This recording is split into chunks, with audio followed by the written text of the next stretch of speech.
Hey, good morning. Welcome to another edition of Morning Scone. Glad to be hanging out with you. Actually did a live version of Morning Scone earlier.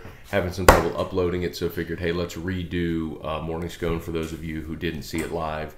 Maybe want to talk some LSU baseball while you enjoy your coffee on this Sunday morning. And Drew might pop in every now and again. As always, brought to you by Boudreaux's. Check out Boudreaux's at your local grocers if it's Alexander's, Calandro's, Calvin's in the greater Baton Rouge area, or online boudreauxmix.com. They got the Bloody Mary and the Margarita Mix.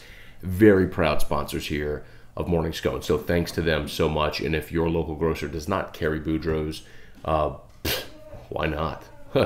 So let's talk some LSU baseball. Tigers win. They advance to the SEC Tournament Championship game.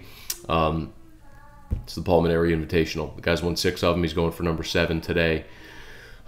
7 in 11 years, I believe. So it's a remarkable run that Pulmonary is on and gets his teams to go on in Hoover. For what it's worth, no team, a lot have asked, no team has ever won 6 consecutive days under the current format, I should say, to win the SEC Tournament Championship. So since they went to the Tuesday through Sunday format, no team that's had to play on Tuesday, so no team out of the top 4 seeds has ever won the SEC tournament, but LSU could do that today, obviously, with a win. The other question, just from jump, is if people are asking if LSU wins, can they host a regional? No. And it's not just my opinion. I asked people who would know the answer to such things, and I asked what % chance, if they win it and a million other dominoes fall their way, could they host? And the answer I got was 0. So LSU's RPI has crept up into the middle 30s. That'll happen when you get wins in back-to-back days over the number 1 and number 2 RPI teams. So that's great to see. They've certainly solidified themselves in the NCAA tournament. Might climb as high as a 2 seed. Maybe they'll get a favorable draw. We'll know all of that tomorrow when the regional field is announced. But for now, let's just see if they can go win a game today. And, of course, Caleb Gilbert, if you've missed it, will start. Luke Johnson, I think, of The Advocate was the first I saw to tweet that news, that Gilbert will start. So we'll talk about that real quick. A quick thought on the Arkansas game from Saturday. I mean, look, first it was great to see Zach Watson get the homer. Campbell from Arkansas was just cruising through the first 5 innings, and then he just ran into a wall, and Brent Broussard got the infield single. Watson hits the homer, gives up another hit, and all of a sudden the wheels came off on him. So, in any event, the storyline certainly was Zach Hess coming back on short rest again. So keep in mind, he pitched last Thursday, came back on short rest Tuesday to throw against Mississippi State. He didn't start that game, but he threw 50 pitches in relief. So if we talked about this, if that would have been his normal bullpen day, he probably would have thrown about 20, 30 bullpen pitches. So to throw 50 game pitches is like the equivalent of, I had one pitcher explain to me, like 75 bullpen pitches. So huge workload on short rest on Tuesday. He gets Wednesday, Thursday, Friday off, so 3 days rest. They bring him back. He starts. He throws 97 pitches, and that included an hour and 26-minute rain delay. That's certainly not ideal for pitchers. Dada. Ma.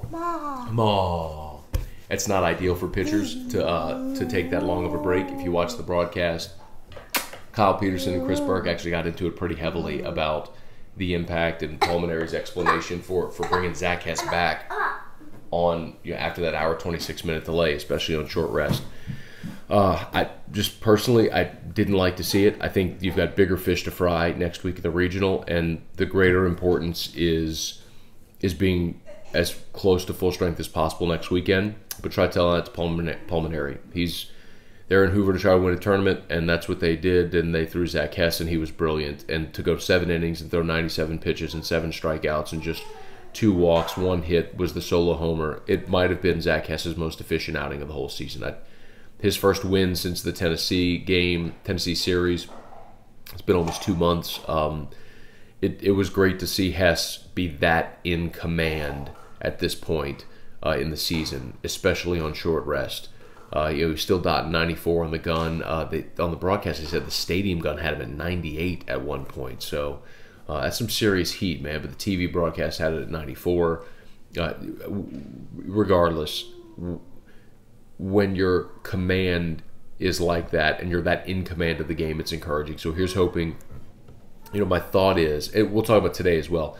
My thought is, since Hess pitched yesterday, give him, and that was the third time since last Thursday, so third time in 9 days. My hope is give Zach Hess off next Friday, start Mikhail Hilliard in the regional, bring Hess back for the marble game, provided you win it, or an elimination game, and then most likely Nick Bush if you don't use him in relief for Game 3. And of course that depends on the status of A.J. Labus. There are other options they could get to that we could certainly discuss, but I will be interested to see how they handle today. So Caleb Gilbert's going to start, and that in and of itself is bottom line is there are no great options. There just aren't. When you're playing for the 6th consecutive day, you're trying to balance giving people rest but giving yourself a chance to win a game. And Gilbert pitched on Thursday, the game that Todd Peterson finished. Gilbert started that game, gave you 3 1/3. It was very clearly he's out of gas. Caleb Gilbert, there's something going on with Gilbert. He's not the same pitcher physically he was a year ago. And my guess is we'll find out something at some point that something is bothering him. But he's gutting it out, and he's from Hoover kid. And in these situations, you typically see guys step up in big spots. So in 2009, the championship year, they won the SEC tournament. Ryan Bird went out and started the SEC championship game against Vanderbilt, went like 7 2/3 and just locked up Vanderbilt completely, and LSU won the game.